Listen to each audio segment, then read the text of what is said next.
Hey, hi everyone. Welcome to your show, E-Coffee with Experts. And today we have none other than Michael King, who is the founder and CEO of iPull Rank with us. Hey, Mike, how's it going? Good, man. Thanks for having me. Lovely. Mike, while obviously a lot of our audiences would already have either heard you or know of you, but still, to kind of get more about you, if you could help us understand more about your journey thus far and also about iPull Rank, what you guys specialize in, your core offerings, and we take it off from there. Yeah, absolutely. So my background is computer science. I've been coding since I was 12. Been building for the web since I was 14. I fell into SEO by accident, like a literal accident, because I didn't have health insurance for the accident that I got in. And then I got a job at an SEO agency because of my computer science background. And then I worked at a series of different agencies. And then after that, I was like, I think I could do a better job myself. And I started iPull Rank a decade ago. And as far as what we offer, we primarily work with enterprise clients and we do SEO, content strategy, and generative AI. And when I say generative AI, it isn't just, helping people make content or whatever with generative AI. We are also helping people get visibility in the QA systems like ChatGPT, AI Mhm. overviews, Perplexity, Copilot, and so on. So yeah, that's what we do. Lovely. And then how has been the journey from recording hip hop albums, to Mhm. building websites in the early days of internet? Yeah, I mean, there was so much overlap with those Yeah. two worlds for me, right? Like, because I was just a bored kid on the early internet, and a lot of it was me like meeting people across the world and like trading Hmm. tapes or doing songs with people I'd never met and things like that. So I was definitely in, the deep trenches of the early internet. I was on IRC, I was on ICQ, I was on all these different things. I was hacking. I was doing, I was downloading like the Yeah. Jolly Rogers cookbook and seeing what kind of bombs we could make. Not bombs for real, but you know what I'm saying? Like all that sort of Yeah. Yeah. stuff that you found on the early internet. I had conflicts with the guy that made AOL, which was like the original program for America Online for like hacking AOL and things like that. So I was there early on, and it's actually been really valuable for my career now because I just natively understand so much about the web, right? Because like the early web, you had to Yeah. do, or not the early web, the early internet, you had to do so much stuff on the command line. Like I remember when the web didn't have JavaScript, there was also other options. Like you had Java applets, you had VB script and all these sorts Yeah. of things. So when you ask me to do SEO, like I have no problem navigating any of that. And before we had clickstream analytics, like Google Analytics and things like that, it was all log files. So like when Yeah. people are like, "Hey, do log file analysis," I'm like, "Cool." Like I've been doing that forever. So for Yeah. me, like the seeing the evolution of the internet has been remarkable. And also it's Mhm. just given me an advantage over people who came in later because Yeah. when the internet was first coming to fruition, the only title you had for someone on the web was webmaster. And that person had to be able to code the website like front end, back end. They had Yeah. to be able to do like network administration. They had to set up servers. They had to upload things directly. There was no CMSs, like all of that stuff you had to do yourself. And now everything is kind of splintered into so many different roles. So when we talk about things like the T-shaped marketer or the M-shaped marketer, like I'm naturally that because I came from having to do all that stuff in the beginning. Right.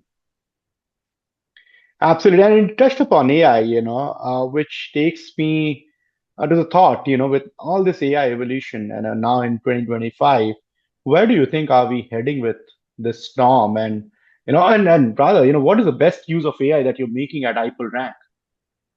Yeah, I think the best usage of AI that we're doing is really in the efficiencies that we can get. So a lot of those like little manual tasks that end up just Hmm. adding up, we're just doing away with a lot of that because, it doesn't require human thought, right? Like we can really narrow it down into a series of heuristics, but also have AI look for the edge cases and handle those as well. So we're integrating a lot of different things, like our whole Google Workspace, we're integrating that with like the data environments and being able to use that to automate more of our deliverables and so on. But other than that, I mean, I think a lot of it is around content. And I'm not saying us like using it to create content for clients. We do that. When we do it, it's based on retrieval augmented generation pipelines so Yeah. that we're feeding the data and the best in class content to the large language model to generate content. But, there's just a lot of opportunity to take so many of these things that take so much time and automate them. And I think that's the future of a digital marketing practice in general. Like the more efficient you can make your Yeah. team, uh, that way you don't need as many people, and those people can be effective and more impactful for clients. Because I think, people hire agencies not just because they want a ton of headcount. They want to be able to move fast and accurately on things. And I think generative AI specifically is going to really allow us to do that. Absolutely. And more so if you're using it as an enabler versus, it being the final product not there as yet. I mean, absolutely not there. But yeah, I mean, as long as you're using it to kind of optimize your efficiency, I mean, no harm, right? Yeah. But I do think it's going to change the world dramatically, right? Like I think our 100%. Yeah. concept of search, it's gonna evolve. And what I mean by that, I'm not saying like, oh, ChatGPT is gonna get rid of Google. I don't think that's true at all. But I do believe that Google's going to be forced to evolve very quickly, and we're going to Yeah. see more bespoke responses from them. They showed a video. I forget what the project was called, but this gentleman was like, plan me a birthday party or whatever. And the experience became like a very hyper specific experience to planning a birthday party, meaning that Mhm. the user interface was built on the fly for that use case. And so in those situations, it's far less about a user going to a website. It's more about Google being this bespoke assistant that's collected all this information and structured data from your site and so on, and giving you precisely what you're trying to do. And then all you have to do is go do the actual transaction. But we're probably going to get to a point where Google will then do the transaction for you as well. And so the question becomes, what do people do when their website traffic goes down dramatically? And, Mhm. I think the reality is that we're already seeing somewhat of a softening of that due to AI overviews in general. But, it's really going to be about like, where does the website fit in this aside from just feeding information to these systems? Yeah. Absolutely. And then you are the search marketer of the year, and obviously you have helped, Fortune 500 companies achieve incredible results. So, what is the secret sauce behind Apple Rank's success, Mike? If you can give us a couple of them, maybe not asking you to, kind of give us all the tricks up your sleeve. Yeah, I mean, I think there's the technical acumen, which is like, kind of just expected from us at this point. But a Hmm. lot of it is the soft skills and understanding how to navigate large companies because, you can have the greatest ideas in the world, but if they don't do them, it doesn't matter. Like you're not driving a True. result. So I like to think that the first thing is that we develop great strategies and we present them very well, but we actually learn how our clients function, how they tick, who is the person that's holding the keys to making things happen, and then Yeah. connecting with that person and aligning with their goals so that we can make the thing that we've come together with our clients to devise actually happen. And the other thing is that, we don't take the first no as an answer. And I think Hmm. it kind of aligns with our name. Like we literally pull rank if we have to. Uh-huh. Um, and so we'll tell folks like, hey, I know you said no to this, but like we've actually done some additional analysis, built business cases, and we're more persuasive. And I think it just comes down to being like a good consultant.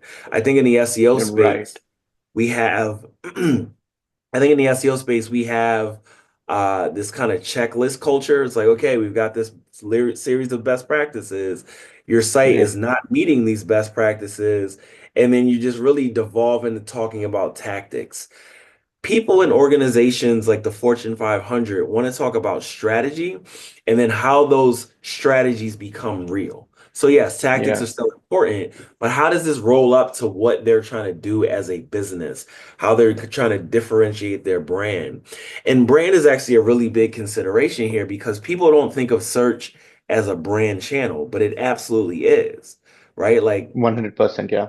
there are people that Absolutely. perform a search and they see a list of brands and then that's it. Like they may not click through, but they may say, okay, I need to go to this store and, Yeah. buy these shoes. And so when we think about, let's just talk about click-through rate, right? The click-through rate on page one is never added up to 100%, like never. Yeah. And that is because a portion of those users that perform that query were never going to click. Like they got the information from the SERP itself, then they moved on to the next query. So All right. it has always been a branding channel. And I think people are going to start to realize that as conversational search becomes more of a thing Yeah. because those channels don't refer traffic in anywhere near as much the rate as a standard Google search does. And so it's going to become more of a branding consideration, and people are going to treat it as such, which I think is great from a monetary perspective because people spend tons of money on brand. They don't spend that much Yeah. money on SEO. Right, right. And end of the day, good for us agencies as well. I mean, doing the right thing the right way. I mean, even I completely subscribe to this thought process of, you know, looking at your SEO exercise as building a brand, right? Mhm. Not every exercise that SEO exercise that you're going to do is going to make your phone ring. I mean, not at Mhm. all times, right? It is also going a brand perception in your, consumer and consumer's mind, which is probably much more important than having tangible results and then the given moment. So very good point there. And you have you know also thought of writing the science of SEO. Give us more about that. What inspired you to write the science of SEO book, and how do you think it'll change the way marketers approach SEO for our listeners today? Yeah, so I got to the point where I got tired of saying it depends. And so many SEOs say that for many questions that people ask. Yeah, And I wanted to know what does it depend on? And so information retrieval is the computer science behind search. Obviously, more natural language processing, AI, all these sorts of things are folded in with it now. But the way that search engines are built, there's a science to it. There's plenty of people that can tell you here are the best practices of how you do it. And these are the things that Google is likely doing. And so, what I wanted to do is look at all the research, all of the sort of stuff that you would learn studying information retrieval as a computer scientist, looking at all the patents, looking at all the white papers, because Google, while they were becoming Google, like in the early 2000s, they were very forthcoming about how they were doing things. It just weren't forthcoming to us. They were forthcoming to, the IR conferences that they go to, the AI yeah, conferences that they go to. They were saying like, here's how we built this stuff. And so all of that stuff still exists. It's just that SEOs don't read that. They read, SEO blogs. And so I wanted yeah, to pull out more of the science and put it back in front of our community because our community started from people that were reading all the patents and the Bill Slawskys of the world and the Hamlet Batistas of the world, rest in peace to both of them, who were, legitimately deep in these worlds and understanding these things and bringing them back to our yeah, community. So what I wanted to do is really like put all that information in one place so that SEOs could really understand how things work. And when I started the book, it was only supposed to be 300 pages. It's at like 900 pages right now, and I'm still not yeah. done. So, there's probably gonna have to be some crazy editing, or maybe we do volumes. I don't know. But Hmm. like I'm taking you through here's how Google was built, here's where it's going, here's how you can build a search engine yourself, and here's how the web works. So what I was just saying at the top of this, Yeah. here's the underpinnings of the internet that are used to inform all this stuff. And most of that stuff is like not changing. And so you can understand that at a base level and build from those first principles to understand how a search engine works. And Right. then I actually walk you through like, here's how you do SEO. So the interesting thing is when I started this, a lot of these concepts weren't being talked about in the wild, but I think as a function of generative AI being built on the same technologies as, modern search engines and Google sharing all of this stuff as they go, like with the Transformer, BERT, all the things with, GPTs and so on. All of that stuff is in kind of the cultural zeitgeist right now, and more people are talking about the technical underpinnings. So we're Mhm. seeing that, more of our community are talking about the things that I have in my book. And, Yeah. but at the same time, so much is changing. So I'm still able to like condense all this into one thing that, younger SEOs or SEOs that want to be more technical or know more about how things actually work can pick this Hmm. up, read it, and, be as good as I am at this. You want to give us a launch date today for this? No. It's coming soon. It's coming soon. All right, all right.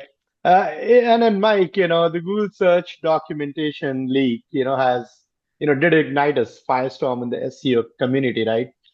Tell us Mhm. about your initial reaction. I mean, you're the forefront of it. So when you first saw this, what was your first reaction, and how did you and Ramsey kind of connected on this? Yeah, so Rand reached out to me because he knows all the stuff I've been working on with the book, and Uh-huh. Irfan Azimi sent him the documents, and Rand was like, "Hey, is this real?" And so I'm reading through it, and I'm like, "Yo, this aligns with everything that I've been researching, and it's gonna allow me to connect a lot of dots that I wasn't able to before because you're outside looking in at what Google is doing." And there's only so much information that we had before, right? Like Google always talked about there just being like 200 signals. And so Mhm. because of the abstraction layer that they speak to us on, we never truly knew how things worked. And so now we have the opportunity to understand it in a really granular way and also Mhm. verify and validate things that we assumed. So I think there's a lot Mhm. of value in us getting like proper information on things. But when I saw it, I was just like, wow, this is such a treasure trove of the information that I've always wanted.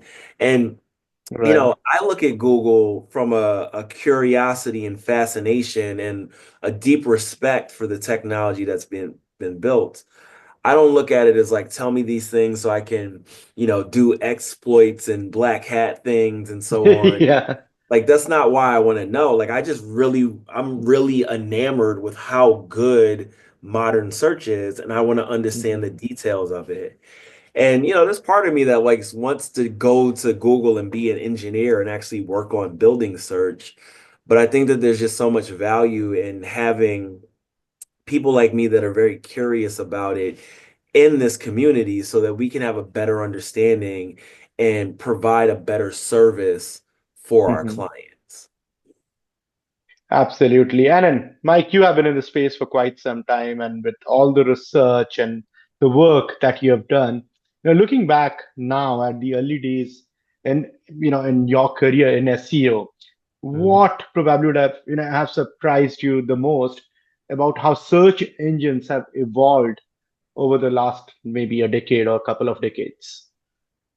I don't know that I'm surprised. I think that it's gone in a direction that it's needed to go, right? Like it Hmm. reacts to what the web is, but it also has defined what the web is because organic search drives more referral traffic than any other channel, right?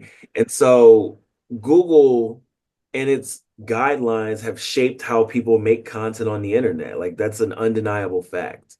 So it's interesting to see how the web has evolved in response to that, meaning that there's so much content out there that's written in the way that it's written because it is the way you do it to drive organic search traffic. I wonder what would have happened if Google was a bit more lenient. Like, would the web be written in a better way in general?